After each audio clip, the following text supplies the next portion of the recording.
मैंने आपको बताया है कल की जो धनबाद जेल में घटना हुई है उसको देखते हुए और अदरवाइज़ भी हम लोग का मैंडेट है कि रेगुलर वे में जेल को चेक करना है। चूँकि ये सेंट्रल जेल है और झारखंड के सबसे बड़े जेलों में से एक ये जेल है, तो हमेशा यहाँ सेंसिटिव कैदी रहते हैं, हाई प्रोफाइल भी कैदी रहते हैं।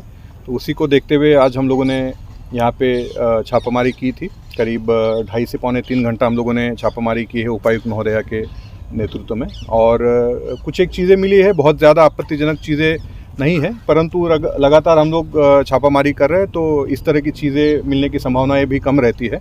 कुछ सुरक्षा का भी हम लोगों ने जायज़ा लिया है। 3 टियर सिक्योरिटी होती है जेल में, तो जो बाहरी लेयर होता है वो जिला पुलिस का होता है। तो उससे संबंध में कुछ विषय थे जो जेल प्रशासन के साथ हम लोगों ने डिस्कस किए हैं और उसमें निश्चित तौर पे हम लोग जल्द से जल्द जो भी चीज़ें बताई गई है जेल प्रशासन द्वारा उसमें हम लोग सुधार करते हुए और पुख्ता इसको सुरक्षा को करेंगे। सर, कई हाई प्रोफाइल कैदी भी यहाँ बंद है, उनकी सुरक्षा को लेकर भी, क्योंकि कई बार वो लोग बोलते हैं कि हमारी जान को खतरा है। बिल्कुल, देखिए अब जेल है, जेल के अंदर तो एक सिक्योर्ड कैंपस है, परंतु जेल के अंदर कई सारे तरह के क्रिमिनल्स है, कई गैंग्स के लोग वहाँ पे मौजूद है।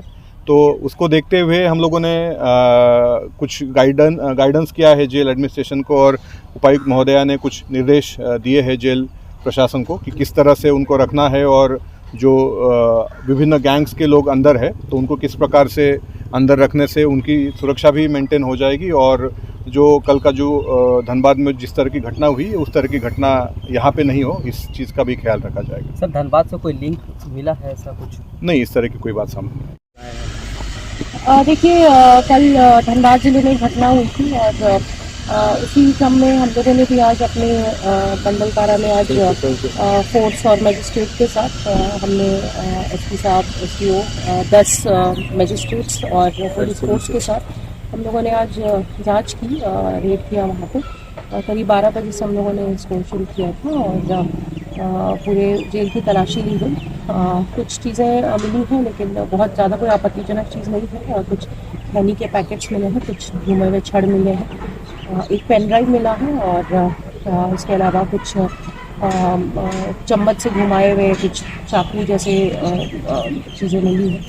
तो एक बस यही कि कल की घटना को देखते हुए, क्योंकि पूरा राज्य अलर्ट मोड में है, तो आज हम लोगों ने केंद्रीय कारा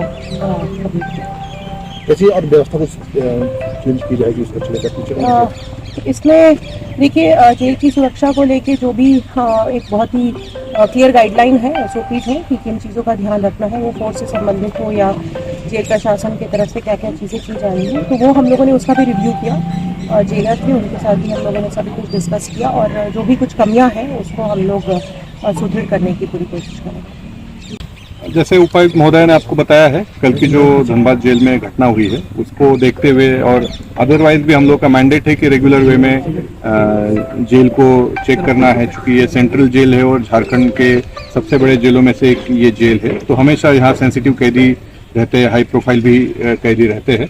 तो उसी को देखते हुए आज हम लोगों ने यहाँ पे छापामारी की थी। करीब 2.5 से पौने 3 घंटा हम लोगों ने छापामारी की है उपायुक्त महोदया के नेतृत्व में। और कुछ एक चीज़ें मिली है, बहुत ज़्यादा आपत्तिजनक चीज़ें नहीं है, परंतु लगातार हम लोग छापामारी कर रहे हैं तो इस तरह की चीज़ें मिलने की संभावनाएं भी कम रहती है।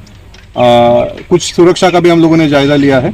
3 टियर सिक्योरिटी होती है जेल में, तो जो बाहरी लेयर होता है वो जिला पुलिस का होता है। तो उससे संबंध में कुछ विषय थे जो जेल प्रशासन के साथ हम लोगों ने डिस्कस किए हैं और उसमें निश्चित तौर पे हम लोग जल्द से जल्द जो भी चीज़ें बताई गई है जेल प्रशासन द्वारा उसमें हम लोग सुधार करते हुए और पुख्ता इसको सुरक्षा को करेंगे। सर, कई हाई प्रोफाइल कैदी भी यहाँ बंद है, उनकी सुरक्षा को लेकर भी, क्योंकि कई बार वो लोग बोलते हैं कि हमारी जान को खतरा है। बिल्कुल, देखिए अब जेल है, जेल के अंदर तो एक सिक्योर्ड कैंपस है, परंतु जेल के अंदर कई सारे तरह के क्रिमिनल्स है, कई गैंग्स के लोग वहाँ पे मौजूद है। तो उसको देखते हुए हम लोगों ने कुछ गाइडेंस किया है जेल एडमिनिस्ट्रेशन को और उपायुक्त महोदया ने कुछ निर्देश दिए हैं जेल प्रशासन को कि किस तरह से उनको रखना है और जो विभिन्न गैंग्स के लोग अंदर है तो उनको किस प्रकार से अंदर रखने से उनकी सुरक्षा भी मेंटेन हो जाएगी और